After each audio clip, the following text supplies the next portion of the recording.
उधर राजा भीष्मक जो रुक्मिणी के पिता थे, उन्होंने सुना है कि श्री कृष्ण और बलराम जी मेरी कन्या का विवाह देखने के लिए उत्सुकतावश यहाँ पधार रहे हैं।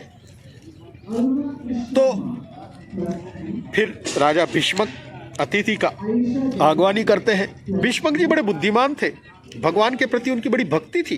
उन्होंने सेना सहित श्री कृष्ण को और उनके साथियों को निवास स्थान में ठहराया, आतिथ्य सत्कार किया और फिर है परीक्षित, जिस समय प्रेम परवश होकर पूर्ववासी लोग परस्पर ऐसी बात कर रहे थे कि रुक्मिणी जी की योगी तो श्री कृष्ण ही है, उसी समय रुक्मिणी जी अपने अंतःपुर से निकलकर देवी के मंदिर के लिए चलती हैं।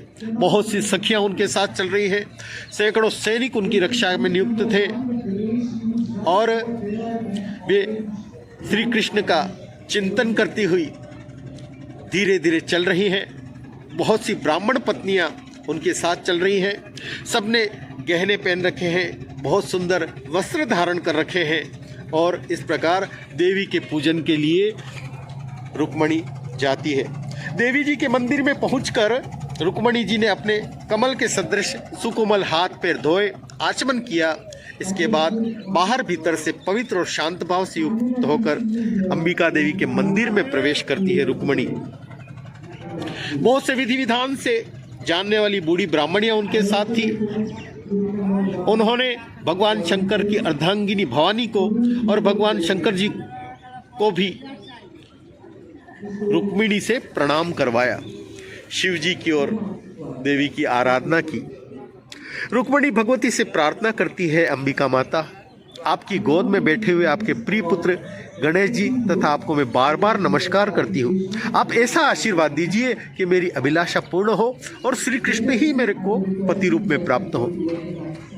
इसके बाद रुक्मिणी जल, गंध, अक्षत, धूप, वस्त्र, पुष्पमाला, हार, आभूषण आदि अनेक प्रकार के नैवेद्य भेंट करके आरती उतारती है, पूजा करती है, अंबिका देवी की पूजा करती है। पूजा के बाद वो गिरजा मंदिर से बाहर निकलती है और बड़ी सुंदर लग रही है रुक्मिणी। यहाँ उनके सौंदर्य का बहुत सुंदर वर्णन है। उनके होठों पर मधुर मुस्कान है, उनके दांतों की पंक्ति ऐसी लग रही थी जैसे कुंदकली हो, परम उज्ज्वल और पके हुए कुंदरू के फल के समान लाल लाल उनके होठ, उन पर लालिमा थी।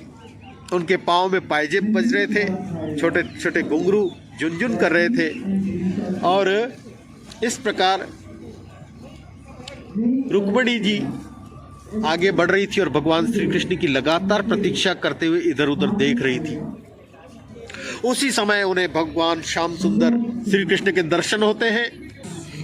रुक्मिणी खुद भगवान के रथ पर चढ़ना चाह रही है कि इतने में ही भगवान श्री कृष्ण ने समस्त शत्रुओं के देखते देखते उन भीड़ में से रुक्मिणी जी को उठा लिया और सैकड़ों राजाओं के सिर पर पांव रखकर उन्हें अपने रथ पर बैठा लिया और उस रथ पर गरुड़ की ध्वजा का चिन्ह लगा हुआ था। जैसे सिंह सियारों के बीच से अपना भाग ले जाए, वैसे ही रुक्मिणी को लेकर भगवान श्री कृष्ण, बलराम जी आदि यदुवंशियों के साथ वहां से चल पड़े।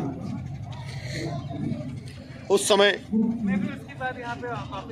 जो सेना थी उनको लगा कि ये तो हमारा धिक्कार है, हम लोग ऐसे ही खड़े रहे।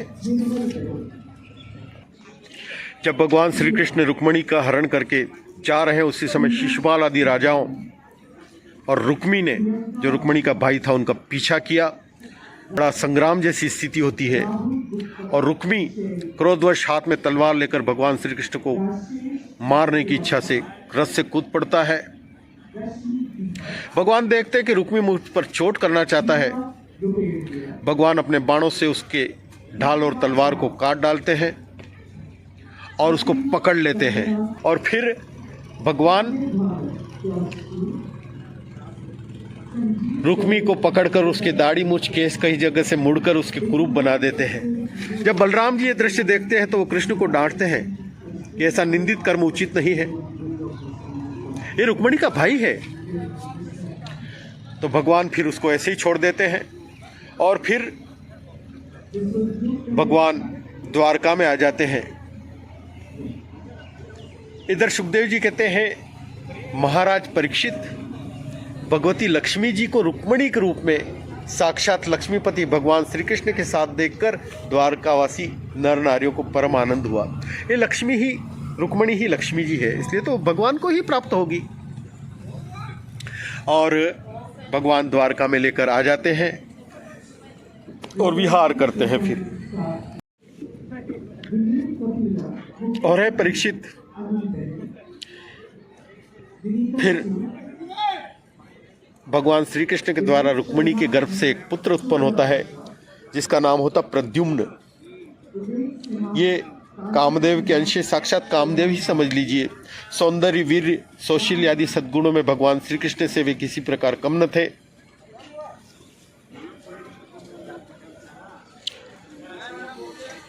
तो प्रद्युम्न जन्म और फिर शम्रासुर के वध की कथा है।